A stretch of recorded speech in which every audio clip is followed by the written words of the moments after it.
આજે આપણા સમાજમાં સોનાનો સૂરજ ઉગ્યો છે।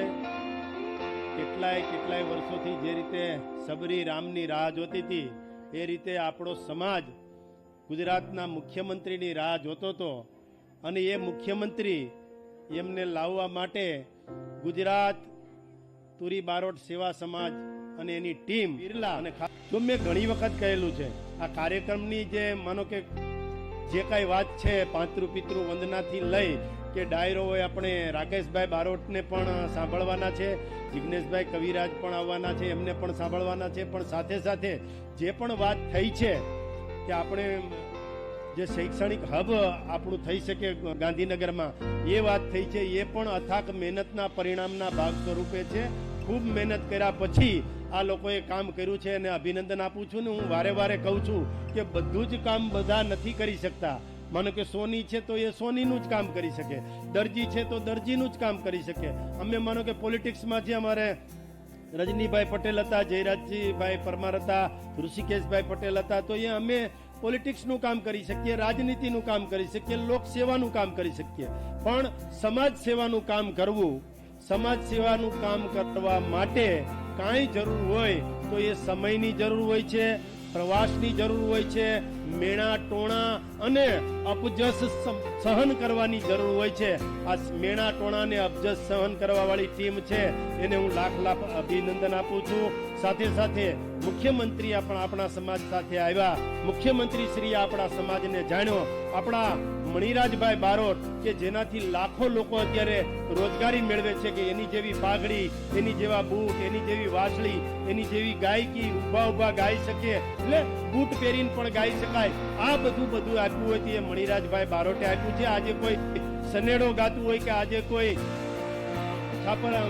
સડક વચ્ચે છાપરીના બાંધે એ ગાતું હોય કે કોઈ વિછુડો ગાતું હોય કે કોઈ મણિયારો ગાતું હોય, ગમે તે હોકલીઓ ગાતો હોય તો પણ આપણને યાદ આવે કે આ કોઈએ પ્રસ્થાપિત કર્યા હોય સમગ્ર ગુજરાતમાં અને વિશ્વમાં તો એ તુરી બારોટના દીકરા મણિરાજ બારોટે કર્યા છે, એનું પણ આપણને ગૌરવ છે।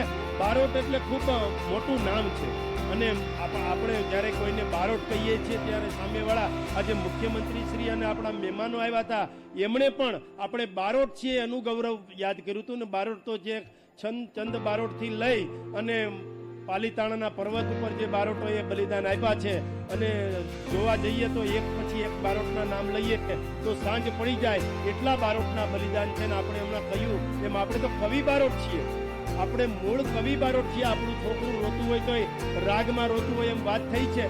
એક જ વાત કરીને મારી વાત પૂરી કરવી છે કે આ લોકો જે આપણા સમાજ માટે અને ખાસ કરી અને તુરી બારોટ સમાજ માટે મહેનત કરે છે, સમગ્ર ગુજરાતમાં જાય છે અને એની સાથે આપણે આર્થિક સહયોગ પણ આપવો પડે। હું એમ નથી કહેતો કે તમે લાખો રૂપિયા આપી દો, ફૂલ નહીં તો ફૂલની પાકડી, એ લોકો જે રીતે સમયનું પાલન કરે છે, સમય આપે છે, એ લોકો આર્થિક પણ ઘસાય છે।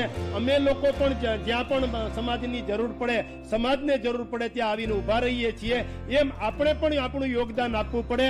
ફૂલ નહીં તો ફૂલની પાખડી, જ્યાં પણ આકલ થાય બે હાથ ઊંચા કરીને મારા ભાઈ બહેનો કહેશે કે જ્યાં પણ આકલ થશે ત્યાં અમે ઉભા રહીશું। ઉભા રહેશો? બે હાથ ઊંચા કરીને બધા કહેજો આટલા બધા ઉભા રહેશો? જ્યારે શૈલેષભાઈ તુરી અને એની ટીમ આપણને આકલ કરે, આપણા સમાજની જવાબદારી છે। આપણે જ્યારે શૈક્ષણિક સંકુલ બનાવતા હોય, આપણે ગાંધીનગરમાં વિદ્યાર્થીઓ માટે રહેવાની વ્યવસ્થા કરતા હોય, આપણે સમૂહ લગ્ન કરતા હોય, આપણે ડાયરાના કાર્યક્રમ કરતા હોય, આપણે લોક સંસ્કૃતિના કાર્યક્રમ કરતા હોય, આપણા સમાજ દ્વારા વ્યસન મુક્તિના કાર્યક્રમો પણ થયા છે। ત્યારે આ ટીમ મહેનત કરે છે, એની મહેનત સાથે તમે આર્થિક પણ સાથે રહ્યો, સમય માટે પણ સાથે રહ્યો, સામાજિક માટે પણ સાથે રહ્યો, તમામ બાબતોમાં ટીમની સાથે રહ્યો। ગુજરાત જે તુરી બારોટ સમાજ સેવા સંઘ છે એટલું સારું સંગઠન